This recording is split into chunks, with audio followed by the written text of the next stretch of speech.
Désireux d'intégrer les effectifs des lycées d'excellence de Mbunda et d'Oyo, ces élèves ont concouru ce 9 août sur l'ensemble du territoire national.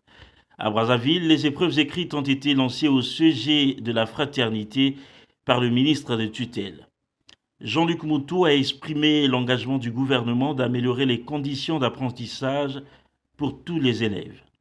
Mais vous constaterez déjà que sur le plan national, il n'y a que 2 lycées d'excellence et le titre donné à ces lycées en 10 langues, le titre en 10 langues, ce sont des lycées d'excellence, je l'ai dit tout à l'heure, l'expression les fleurons de notre système éducatif souhaité par son Excellence M. Denis Sassou Nguesso et exécuté et mis en œuvre par le ministère dont nous avons la charge, avec des possibilités énormes en termes de prise en charge des enfants, leur hébergement, leur accompagnement jusqu'à leur obtention du baccalauréat. Donc ce sont des mécanismes qui sont feutrés pour permettre justement à ces enfants de pouvoir bénéficier du meilleur accompagnement possible dans le cadre du bon fonctionnement de notre système éducatif. Les candidats ont planché sur les épreuves écrites des mathématiques, suivies de la dictée et questions, de l'expression écrite et des questions de cours.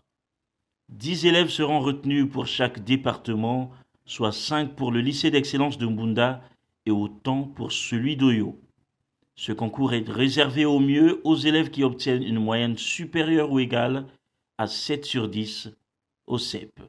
Même si ces lycées ne reçoivent pas autant de candidats par année, on aurait tellement aimé, mais c'est une vraie opportunité, une vraie chance pour les meilleurs élèves de notre pays de pouvoir bénéficier de cette possibilité, de bénéficier de l'accompagnement de l'État depuis la classe de 6e jusqu'en terminale.